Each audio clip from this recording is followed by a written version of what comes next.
Hello students, welcome back to our platform JK study. तो आज की इस वीडियो में यहाँ पे हम बात करने वाले हैं JKP border battalion crash course के रीजनिंग सेक्शन के बारे में। तो जहाँ पे हम जो अपना चैप्टर पढ़ रहे थे ऑड वन आउट क्लासिफिकेशन, उसका यहाँ पे हम करेंगे आज पार्ट 2।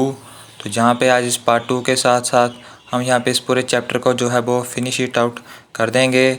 आज हम यहाँ पे प्रैक्टिस क्वेश्चन करेंगे और साथ ही साथ हम कुछ रिवाइज करेंगे जो हमने यहाँ पे पार्ट 1 में पढ़ा था। तो हम यहाँ पे बिल्कुल ही सिंपल और यहाँ पे बेसिक अप्रोच करते हुए चलेंगे, क्योंकि यहाँ पे आपके एग्ज़ाम में यहाँ पे इसमें से 2 मार्क्स के यहाँ पे क्वेश्चंस जो है वो ईज़िली यहाँ पे देखने को मिल सकते हैं। तो चलिए दोस्तों, बढ़ते हैं हम आगे। आपको यहाँ पे सिंपली यहाँ पे अपनी बेसिक अप्रोच लगानी है और आप यहाँ पे इजीली इन क्वेश्चंस को जो है वो यहाँ पे कर सकते हैं। तो चलिए दोस्तों, बढ़ते हैं हम आगे। यहाँ पे हम देखते हैं। तो यहाँ पे आपको यहाँ पे मीनिंग यहाँ पे बताया है कि ऑड वन आउट और क्लासिफिकेशन मींस क्लासीफाई और find things that is different from others. तो हमें यहाँ पे बताना है, यहाँ पे इसमें क्या बताना होता है ऑड वन आउट में। तो यहाँ पे जो भी यहाँ पे जितनी भी टर्म्स आपको दी होती, तो मैक्सिमम यहाँ पे 4 टर्म्स दी होती हैं। तो उसमें आपको बताना है कि जो एक टर्म है वो उन सबसे डिफरेंट होगी, यानी ये 3 यहाँ पे टर्म्स हैं उनमें रिलेशन जो है वो सेम लग रहा होगा और फोर्थ में जो रिलेशन है वो डिफरेंट होगा। वही हमें यहाँ पे फाइंड आउट करना है। तो क्वेश्चन यहाँ पे वही इस पर ही बेस्ड होते हैं। हमें निकालना होता है odd term in all terms. तो यहाँ पे सभी टर्मों में से हमें एक ऑड टर्म्स जो है वो निकालनी होती है। तो बढ़ते हैं हम आगे। तो आगे यहाँ पे हम देखते हैं। तो यहाँ पे जो 3 टाइप्स के क्वेश्चन होते हैं, यहाँ पे आपको पता ही होगा ऑड वन आउट में वो होते हैं वर्ड बेस्ड, नंबर बेस्ड और अल्फ़ाबेट बेस्ड। तो यहाँ पे 3 टाइप्स के क्वेश्चन आपको देखने को मिलते हैं। तो यहाँ पे वर्ड बेस्ड में बर्ड्स के ऊपर क्वेश्चन आते हैं, जिसमें यहाँ पे आपको बनाना होता है। तो यहाँ पे इसके लिए आपको जीके आपकी स्ट्रांग होनी चाहिए, यहाँ पे आपकी अवेयरनेस स्ट्रांग होनी चाहिए, क्योंकि ये वर्ड आपकी यहाँ पे अवेयरनेस में से ही उठाए जाते हैं। जितना आपको इसके बारे में पता होगा इतना आपको यहाँ पे आपकी अप्रोच वो बेस्ट होगी। तो हालांकि जैसा कि आपका एग्ज़ाम पैटर्न देखा जाए, तो इस एग्ज़ाम पैटर्न में से यहाँ पे बहुत इजी यहाँ पे क्वेश्चंस आपको देखने को मिलेंगे, क्योंकि अगर हाई लेवल एग्ज़ाम्स की बात करें तो उसमें भी यहाँ पे जो क्वेश्चंस आते हैं वो ऐसे ही आते हैं जैसे आपको ये जो मैं कि आपको पता हो, जो चीज़ आपने सुनी हो तो उन्हीं के बेस्ड पर ही यहाँ पे क्वेश्चंस आते हैं। तो यहाँ पे इतना घबराने की यहाँ पे ज़रूरत नहीं है कि यहाँ पता क्या पूछ सकते हैं हमसे। तो यहाँ पे बेसिक जीके यहाँ पे पूछेंगे या फिर ऐसी चीज़ें पूछेंगे जो सिर्फ आपको पता होगी, जैसे हाउसेस वगैरह, पेन पेपर का रिलेशन यहाँ पे। तो ऐसे ही यहाँ पे रिलेशन जो है वो पूछते हैं। आगे हम नंबर बेस्ड की बात करें तो नंबर बेस्ड में भी यहाँ पे सिंपल यहाँ पे अप्रोच होती है। अब यहाँ फिर देखना होता है कि आपको यहाँ में उसमें प्लस रिलेशन लग रहा है, माइनस रिलेशन लग रहा है, अल्टरनेटिव रिलेशन लग रहा है, या फिर स्क्वायर और यहाँ पे क्यूब का रिलेशन लग रहा है। तो सिंपली यहाँ पे अप्रोच होती है। आप यहाँ पे जब आप करेंगे शुरू में तो आपको थोड़ी सी यहाँ पे परेशानी आएगी, लेकिन जब इसकी यहाँ पे रिवीजन करेंगे तब आपको यहाँ पे कोई भी परेशानी नहीं आएगी इन क्वेश्चंस में, क्योंकि वो आपको यहाँ पे सिंपली देखकर ही पता चल जाएगा कि यहाँ पे इसमें प्लस हो रहा है, माइनस हो रहा है या फिर क्या हो रहा है। तो इसको देखते हुए हम जहाँ पे चलेंगे, आगे बात करते हैं अल्फ़ाबेट बेस्ड में। तो अल्फ़ाबेट बेस्ड में भी यहाँ पे हमें सिंपली देखना होता है कि उसमें प्लस हो रहा है, माइनस का कंसेप्ट लग रहा है, या फिर स्क्वायर तो क्यूब का कंसेप्ट इसमें नहीं लगता, इसमें एक और लगता है अल्टरनेटिव भी हमें देखना होता है। तो इसमें यहाँ पे 4 टर्म्स होती हैं, तो उसमें से हमें एक को यहाँ पे डिफरेंट जो है वो होगी ही होगी। आगे बात करते हैं दोस्तों। तो आज यहाँ पे हम प्रैक्टिस क्वेश्चन करने वाले हैं। तो यहाँ पे 15 प्रैक्टिस क्वेश्चन करेंगे।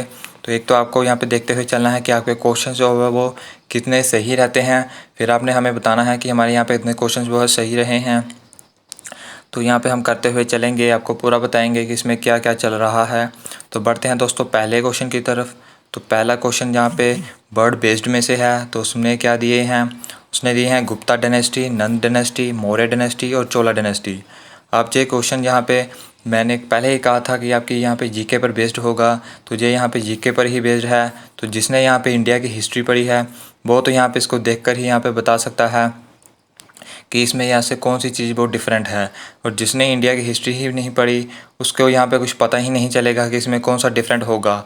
उसके लिए यहाँ पे जो टिक आउट करना है, या जिसको आप तुक्का बोलते हैं, उस बॉल लगाना भी यहाँ पे दूर दूर की बात है। तो इसको हम यहाँ पे देखते हैं। तो इसमें जो डिफरेंट होगा वो कौन सा होगा उसको हम देखते हैं। जो गुप्ता डायनेस्टी, नंद डायनेस्टी, मौर्य डायनेस्टी है वो सभी आपकी यहाँ पे एंशियंट हिस्ट्री में आती है और जो है वो सभी यहाँ पे BC से लेकर AD तक चलते हैं। लेकिन जो आपकी चोला डायनेस्टी है एक तो वो यहाँ पे साउथ इंडियन डायनेस्टी है और एक तो वो यहाँ पे मेडिवल यहाँ पे हिस्ट्री में आती है। तो इस कारण यहाँ पे जो दोस्तों इसमें जो डिफरेंट होगा वो होगा यहाँ पे हमारा चोला डायनेस्टी का। तो यहाँ पे आप सिंपली इसको देख सकते हैं। तो जिसको भी यहाँ पे अभी नहीं पता तो हम यहाँ पे हिस्ट्री में से यहाँ पे पूरे को कवर करेंगे कि गुप्ता डायनेस्टी क्या है, नंद डायनेस्टी क्या है, मौर्य डायनेस्टी क्या है, चोला डायनेस्टी क्या है। जब सब यहाँ पे हम हिस्ट्री में पढ़ने वाले हैं तो उसके यहाँ पे जैसे ही हम जीके कवर करते जाएंगे तो आप यहाँ की आपकी ये रीजनिंग भी स्ट्रांग होती जाएगी, स्पेशली ये वाली सेक्शन। और यहाँ पे आपके सीरीज़ और एनालॉजी में भी वर्ड बेस्ड क्वेश्चन आते हैं, आपके वो भी यहाँ पे स्ट्रांग होते जाएंगे। तो यहाँ पे आप पेशेंस बनाए रखें। विद पेशेंस आप यहाँ पे इजीली जब तक आपका एग्ज़ाम्स होगा आप यहाँ पे परफेक्ट बन जाएंगे। तो बढ़ते हैं दोस्तों आगे। यहाँ पे हमारा कहता है दूसरा क्वेश्चन, ये भी वर्ड बेस्ड पर है। इसमें कहता है पिस्टल, स्वार्ड, गन, राइफ़ल। अब पिस्टल क्या होती है ये तो आपको सभी को पता है। यहाँ पे स्वार्ड क्या होती है, स्वार्ड होती है तलवार। गन क्या होती है, गन एक बंदूक होती है। राइफ़ल भी एक बंदूक होती है, पिस्टल भी एक बंदूक होती है। तो आप सिंपली यहाँ पे देख सकते हैं ये तीनों जो है वो सिंपल सेम है और स्वार्ड जो तलवार वो अलग आएगी। तो इसका सीधा राइट आंसर आपका होगा स्वार्ड का। बढ़ते हैं दोस्तों आगे। यहाँ पे हम देखते हैं, यहाँ पे वर्ड्स हैं हमारे पास, रिजेक्ट है, रिफ्यूज़ है, रिनाउंस है, रिडीम है। अगर आपको इनका मीनिंग पता है तो यहाँ पे आप इजीली कर सकते हैं। तो हम यहाँ पे इंग्लिश सेक्शन जो हम करेंगे अपनी मुकाबलरी के साथ, तो यहाँ पे हम मुकाबलरी जब पढ़ते जाएंगे तो आपकी यहाँ पे जो मुकाबलरी है वो यहाँ पे और स्ट्रांग होती जाएगी। फिर आपको यहाँ पे मीनिंग्स जो है वो इजीली यहाँ पे पता चलते जाएंगे कि किस मीनिंग का क्या मतलब होता है। तो इसमें से आपको यहाँ पे पता ही होगा। तो रिजेक्ट क्या होता है, रिजेक्ट होता है किसी भी यहाँ पे कोई चीज़ को मना कर देना। रिफ्यूज़ क्या होता है, रिफ्यूज़ का भी यही मतलब होता है कि कोई भी चीज़ है उसको मना कर देना। रिनाउंस का मतलब क्या होता है, रिनाउंस का मतलब होता है त्याग देना, यानी जो भी कोई चीज़ है वो त्याग देना। अल्टीमेटली उसका मतलब भी यही होता है कि यहाँ पे कोई भी चीज़ है वो उसको मना कर देना। रिडीम की बात करें तो रिडीम यहाँ पे होता है हासिल करना। तो यहाँ पे आप देख सकते हैं तीनों के मीनिंग सेम है लेकिन रिडीम का मीनिंग बहुत डिफरेंट है। तो इस पर हमारा राइट आंसर आ जाएगा, वो आ जाएगा यहाँ पे रिडीम, यानी ऑप्शन नंबर 4। आगे यहाँ पे हम बात करें तो आगे हम यहाँ पे देखते हैं हमारा है यहाँ पे एरोप्लेन है। उसके बाद आता है यहाँ पे हमारा वर्ड, फिर आता है यहाँ पे हमारा टैंकर, फिर आता है हमारा पैराशूट। तो यहाँ पे इसमें से डिफरेंट कौन सा होगा, तो यहाँ पे आप देख सकते हैं कि जो हमारा एरोप्लेन है वो यहाँ पे हवा में यहाँ पे उड़ता है। इतना आपको यहाँ पे पता ही होगा। वर्ड है, बोर्ड भी हवा में यहाँ पे उड़ता है। हालांकि आप मैं पूछ रहे होंगे कि एरोप्लेन कैसे उड़ता है, तो यहाँ पे इसको पायलट उड़ाए या फिर जो मर्जी उड़ाए, उड़ता हवा में ही है अल्टीमेटली। तो ये आपको देखना है। टैंकर जो है वो हवा में नहीं उड़ता, वो यहाँ पे या तो ज़मीन में ही रहता है। वो पैराशूट की बात करें तो वो भी यहाँ पे उसका यूज़ कहाँ पे होता है, हवा में ही होता है। तो इसलिए यहाँ पे इसमें जो हमारा डिफरेंट होगा वो टैंकर होगा। तो यहाँ पे आप देख सकते हैं। अब बढ़ते हैं हम नेक्स्ट क्वेश्चन की तरफ। तो नेक्स्ट क्वेश्चन है हमारा, इस क्वेश्चन में थोड़ी सी वेरिएशन है, उस वेरिएशन को हम देखते हुए चलेंगे। तो यहाँ पे बताया है लॉन्ग के साथ दिया है शॉर्ट, ब्लैक के साथ दिया है वाइट, हेड के साथ दिया है कैप, फ्रंट के साथ दिया है फोई। इसको हम यहाँ पे कैसे करना है, तो यहाँ पे आप देख सकते हैं लॉन्ग होता है लंबा, शॉर्ट होता है छोटा। तो यानी इसके अपोजिट वाले ये दिए हैं आगे मीनिंग। तो ब्लैक होता है काला, वाइट होता है गोरा, तो ये भी यहाँ पे अपोजिट मीनिंग के आगे। हेड होता है सिर, कैप होती है यहाँ पे आपकी टोपी। तो यहाँ पे तो सेम नहीं है, हेड के साथ आना चाहिए था हमारा यहाँ पे फुट, जहाँ हमारा आना चाहिए था टोए। तो यहाँ पे तो ये डिफरेंट है। उसके बाद हम देखते हैं फ्रेंड, फ्रेंड के बाद आता है हमारा फोए। तो फ्रेंड होता है हमारा यहाँ मित्र और फोए होता है जो हमारा दुश्मन होता है। तो यहाँ पे आप सिंपली देख सकते हैं जो हमारा डिफरेंट है वो है हमारा हेड और कैप। इसलिए यहाँ पे आप इन क्वेश्चंस को यहाँ पे कर सकते हैं। तो बढ़ते हैं हम आगे। तो आगे यहाँ पे हम बात करें तो आगे हमारे क्वेश्चंस वो अल्फ़ाबेट के बेस पर हैं। इस पर हमें देखना है कि क्या लॉजिक जो है वो लग रहा है। तो यहाँ पे आप देखेंगे तो यहाँ पे डी के बाद ई आ रहा है, ई के बाद बी आ रहा है, यानी कि इसमें जो लग रहा है, जैसे आप देख सकते हैं डी ई वी। तो डी ई वी में क्या है, उसके बाद है हमारा आर टी पी, फिर है हमारा एच आई एफ, फिर आता है हमारा एन ओ एल। तो इसमें आप देख सकते हैं इसमें क्या है, तो यहाँ पे डी के बाद ई यानी नेक्स्ट टर्म आ रही है और फिर आ रही है हमारी क्या, उसके बाद हमारा जो फर्स्ट टर्म है उससे आ रही है यहाँ पे हमारी -2 टर्म, यानी डी और बी के बीच में जो अंतर है वो -2 का है। तो नेक्स्ट टर्म और -2, तो ये हमारा यहाँ पे लॉजिक लग रहा है। इसमें हम यहाँ पे देखते हैं RTP में, तो R के बाद आ रहा है T, तो यहाँ पे हम देखेंगे तो R के बाद T नहीं आता, यहाँ पे S के बाद T आता है, तो R के बाद हमारा S आना था। तो यहाँ पे लॉजिक जो है फर्स्ट वाला काम नहीं कर रहा। उसके बाद हम आगे देखते हैं तो H के बाद आ रहा है हमारा I, तो यहाँ पे वो ठीक है, नेक्स्ट टर्म वाला आ रहा है। उसके बाद यहाँ पे -2 का गैप है, तो वो यहाँ पे ठीक चल रहा है क्योंकि F और H के बीच में -2 का गैप होता है, यानी G और H को मिलाकर -2 बनते हैं। उसके बाद N और O, तो N के बाद नेक्स्ट टर्म O आती है, और L के बाद देखते हैं तो L भी यहाँ पे -2 है। तो ये यहाँ पे तीन रिलेशन जो है वो सेम है, लेकिन जो ये RTP वाला रिलेशन है वो ये डिफरेंट है। तो इस तरह से हमारा यहाँ पे जो राइट आंसर होगा वो ऑप्शन नंबर 2 होगा। तो यहाँ पे हमारा होना चाहिए था कितना, तो R के बाद यहाँ पे होना चाहिए था हमारा S, उसके बाद होना चाहिए था P, फिर जो हमारा सभी जो थे वो सही होने थे। तो बढ़ते हैं नेक्स्ट क्वेश्चन की तरफ। तो नेक्स्ट क्वेश्चन है हमारा RG, यहाँ पे TF है, उसके बाद आता है हमारा ML OK, फिर आता है हमारा CTES, फिर आता है हमारा VDZC। तो जे आते हैं, इसमें हमने देखना है क्या रिलेशन लगता है। तो यहाँ पे आप देखेंगे तो यहाँ पे R के बाद यहाँ पे G आ रहा है, तो इसमें आप देख सकते हैं क्या रिलेशन लग रहा है। तो इसमें रिलेशन लग रहा है अल्टरनेटिव टर्म्स का। तो यहाँ पे आप देख सकते हैं कैसे। तो यहाँ पे R के बाद क्या आता है, तो R के बाद यहाँ पे T आ रहा है, यानी कि जो फर्स्ट आ रहा है वो आ रहा है -1 छोड़कर या +1 छोड़कर। उसके बाद देखें G के बाद आ रहा है F, तो ये आ रहा है रिवर्स ऑर्डर में, यानी कि G और F के बीच में, यानी ये -1 का आ रहा है। उसके बाद हम देखें तो M और O का आएगा, L और K का आएगा, उसी तरह T और S का आएगा, C और E का आएगा, C और E का ही आएगा, फिर D और C का आएगा, V और Z का आएगा।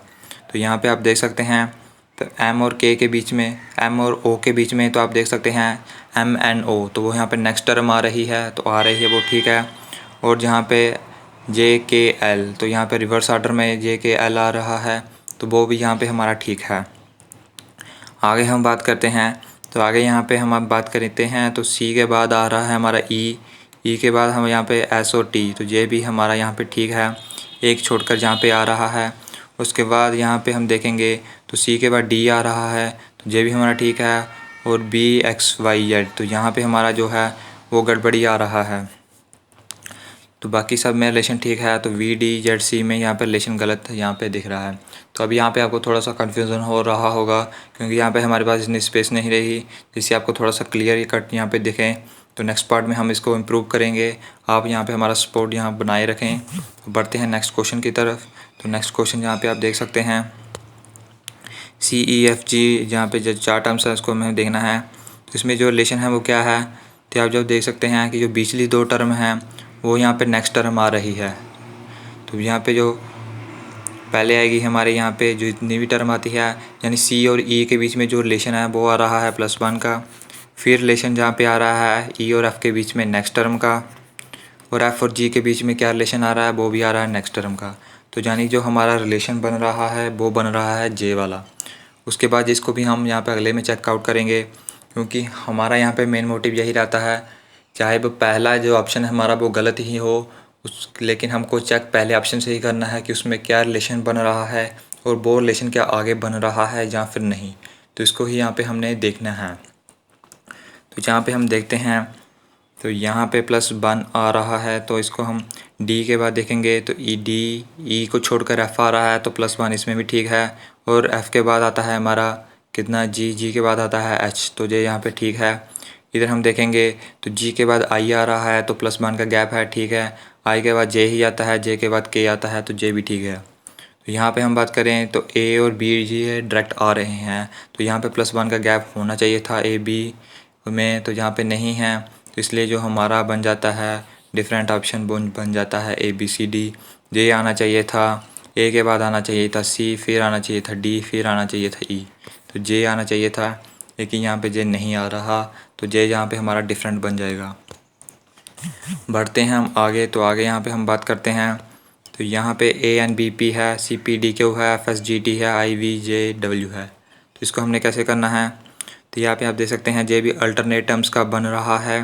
तो यहाँ पे A के बाद B आ रहा है और यहाँ पे NP के बाद आ रहा है कितना, +1 को छोड़कर, यानी इसमें अल्टरनेट टर्म्स का यहाँ पे रिलेशन लग रहा है। और जहाँ पे अल्टरनेट टर्म्स में पहले नेक्स्ट टर्म है, उसके बाद +1 का यहाँ पे रिलेशन है। आगे हम बात करें तो C और D के बीच में रिलेशन है, वो नेक्स्ट टर्म का होना चाहिए, वो बन रहा है। उसके बाद P और Q में +1 का होना चाहिए, लेकिन यह भी नेक्स्ट टर्म का ही है। तो यहाँ पे हमें देखना होगा कि फर्स्ट वाला रिलेशन आगे फॉलो करता है या सेकंड वाला। उसके बाद F और G में देखेंगे तो यहाँ पे हम देखेंगे कि नेक्स्ट टर्म ही आ रही है। S और T में देखेंगे तो नेक्स्ट टर्म ही आ रही है। तो रिलेशन हमारा नेक्स्ट टर्म वाला लग रहा है। I और J में बात करें तो यहाँ पे देखेंगे नेक्स्ट टर्म ही आ रही है। V और W में बात करें तो नेक्स्ट टर्म ही आ रही है। तो यानी जो हमारा रिलेशन डिफरेंट है वो N और +1 वाला है, यानी फर्स्ट ऑप्शन वाला है। तो हमारा जो राइट आंसर होगा वो होगा ANBP। आगे बात करते हैं। आगे यहाँ पे आप देख सकते हैं आगे रिलेशन है। तो आगे देखेंगे AEIO में क्या यहाँ पे देखेंगे, तो इसमें आप सिंपली यहाँ पे देख सकते हैं। सबसे पहले A आ रहा है, A के बाद आ रहा है यहाँ पे हमारा E, यानी कितने का गैप आ रहा है, यानी +3 का गैप आ रहा है। E के बाद आ रहा है हमारा I, यानी कितने का गैप आ रहा है, यानी 2 का गैप आ रहा है। I के बाद आ रहा है हमारा O, यानी कितने का गैप आ रहा है, तो आप देख सकते हैं JKLMN, यानी 5 का गैप आ रहा है। तो जो हमारा रिलेशन है वो ये फॉलो करेगा। आगे बात करें हम तो B के बाद F आता है, तो यहाँ पे हमारा ठीक है +3 आ रहा है। F के बाद आता है हमारा J, तो आप देख सकते हैं तो यहाँ पे F के बाद J नहीं आना चाहिए था।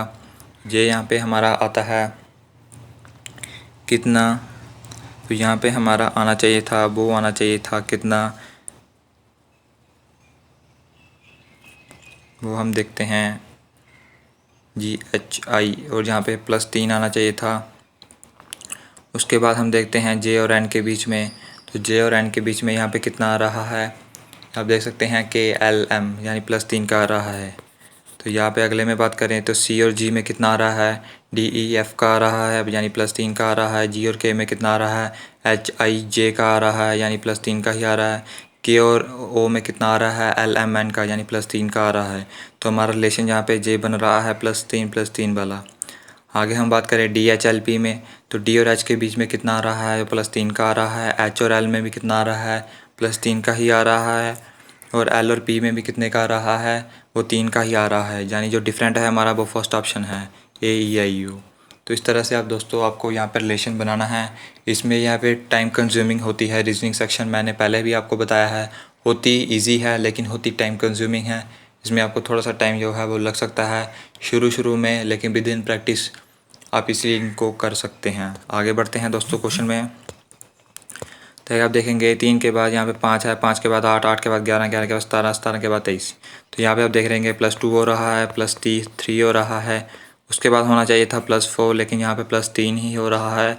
उसके बाद होना चाहिए था +5, तो यहाँ पे 8 और 4 12, 12 और 5 17 होने थे। तो यहाँ पे जो डिफ़िकल्टी है, यानी जो डिफरेंट है वो +4 में है। तो 11 की जगह 12 होना चाहिए था, फिर हमारा रिलेशन सब में सही रहना था। तो जो हमारा इसमें डिफरेंट है वो 11 का आएगा। बढ़ते हैं नेक्स्ट क्वेश्चन की तरफ। तो नेक्स्ट क्वेश्चन यहाँ पे कहता है, हाँ अब इसमें यहाँ पे अब अगर जिसको वहाँ पे स्क्वायर और क्यूब्स का यहाँ पे खेल है, जिसको यहाँ पे वो पता होंगे तो वो इजीली यहाँ पे देख कर ही क्वेश्चन निकाल सकता है। क्योंकि यहाँ पे सिंपली क्या रिलेशन बन रहा है, पहले 3 का यहाँ पे क्या है, 3 की पावर 1 है, उसके बाद 3 की पावर 2 है, फिर 3 की पावर 3 है, फिर 3 की पावर 4 है, फिर 3 की पावर 5 है, और फिर 3 की पावर 6 होनी चाहिए थी। तो यहाँ पे 3 की पावर हम देखते हैं, तो यहाँ पे 6 होनी चाहिए थी। तो जे रिलेशन यहाँ पे बन रहा है। तो 3 की पावर 1 3 के बराबर होता है, 3 का स्क्वायर 9 के बराबर होता है, 3 की पावर क्यूब 27 के बराबर होता है, 3 की पावर 4 81 के बराबर होता है, 3 की 5 पावर 243 के बराबर होता है। लेकिन जो 3 की पावर 6 है वो यहाँ पे 730 के बराबर यहाँ पे नहीं होता। वो यहाँ पे आपका होता है यहाँ पे 90 कुछ समथिंग होता है, यहाँ पे 1929 समथिंग होता है यहाँ पे। तो यहाँ पे जो हमारा डिफरेंट होगा वो होगा 730 वाला। आगे बढ़ते हैं दोस्तों। आगे यहाँ पे हमारा क्वेश्चन है, तो यहाँ पे आप देखेंगे तो यहाँ पे ये कम हो रहा है, कितना कम हो रहा है वो हमें देखना है। वो यहाँ पे हम देखते हैं तो पहले हो रहा है यहाँ पे हमारा -40 का, फिर यहाँ पे कम हो रहा है हमारा -38 कम हो रहा है यहाँ पे। उसके बाद यहाँ पे हमारा कम कितना हो रहा है, उसके बाद भी यहाँ पे हमारा कम -38 ही हो रहा है। तो उसके बाद यहाँ पे कम कितना हो रहा है, तो यहाँ पे -36 कम होना चाहिए था, यानी इसमें जो आना चाहिए था वो 3 यहाँ पे 44 यहाँ पे आना चाहिए था, तो लेकिन यहाँ पे 342 ही आ रहा है। तो ये यहाँ पे हमारा यहाँ पे 36 कम होता तो 3 यहाँ पे 44 आता, और 344 के बाद यहाँ पे हमारा 34 कम होना था, तो यहाँ पे हमारा आना था। तो यहाँ पे जो गड़बड़ी है वो यहाँ पे किस में है, तो आप सिंपली देख सकते हैं जो गड़बड़ी है वो 380 में है। तो हमारा जो राइट आंसर होगा वो होगा 380 वाला। आगे बढ़ते हैं दोस्तों। आगे है यहाँ पे हमारा 27 है, 125 है, 216 है, 343 है। तो इसमें क्या रिलेशन बन रहा है, तो इसमें स्क्वायर और क्यूब का रिलेशन बनेगा। जो 27 है वो होता है 3 का क्यूब, 125 होता है 5 का क्यूब, 216 होता है किसका क्यूब, वो होता है यहाँ पे 6 का क्यूब, 343 होता है यहाँ पे 7 का क्यूब। तो यहाँ पे हमारा गड़बड़ी क्या है वो हमें यहाँ पे देखनी है। 343 यहाँ पे 7 का क्यूब नहीं होता, वो यहाँ पे होता है हमारा कितना, तो 81 को हम 9 के साथ करते हैं तो वो हमारा आता है 919 9872। तो यहाँ पे 343 को हमें चेक करना पड़ेगा, 497963 3 6 7 4 20 60 43। हाँ, तो ये 7 का ही यहाँ पे क्यूब होता है, लेकिन यहाँ पे जो आना चाहिए था तो इसमें जो डिफरेंट होगा वो 27 होगा। क्यों? क्योंकि यहाँ पे पहले 3 का क्यूब है, फिर 5 का क्यूब है, फिर 6 का क्यूब है, फिर 7 का क्यूब है। तो यहाँ पे 5 6 7 ये, तो यहाँ पे इसमें कोई गैप नहीं आ रहा, तो यहाँ पे 4 का होना चाहिए था, लेकिन यहाँ पे 3 का है, तो जो हमारा डिफरेंट है वो 27 रहेगा। बढ़ते हैं हम आगे। तो यहाँ पे आगे हम जो है वो है 723 फिर 31 41 53 69। तो ये दोस्तों क्वेश्चन आपको होमवर्क में दिया जा रहा है, इसको आपको होमवर्क में यहाँ पे करना है। नहीं समझ आता तो आप हमें बताएं, हम आपको इसका नेक्स्ट पार्ट में समझाएंगे। तो यहाँ पे यही था हमारे आज के 15 क्वेश्चन हैं, इसकी हमने अच्छे से प्रैक्टिस की है। आई होप आप सबको थोड़ा सा कंसेप्ट पता चल गए होंगे कि क्या रहेगा क्या नहीं रहेगा। लेकिन जैसे ही आपका यहाँ पे सिलेबस कंप्लीट होता है तो हम यहाँ पे रिवीजन वर्क स्टार्ट कर देंगे, फिर हम रोज़ प्रैक्टिस यहाँ पे किया करेंगे। तो विद इन प्रैक्टिस आप यहाँ पे इजीली क्वेश्चंस को कर सकते हैं, क्योंकि practice makes a man perfect. ये आपने सुना ही होगा, नहीं सुना तो यहाँ पे सुन लीजिए। तो जैसे ही आप यहाँ पे करेंगे तो आप यहाँ पे इजीली कर सकते हैं, क्योंकि ये यहाँ पे क्वेश्चंस जो है वो हाई लेवल के क्वेश्चन हैं। अगर आपने ये क्वेश्चन कर लिए तो आपको मीडियम लेवल के क्वेश्चन जो है जो आपके एग्ज़ाम्स में आएंगे वो आप देखते ही यहाँ पे कर लेंगे। तो मिलते हैं दोस्तों आपको नेक्स्ट पार्ट में।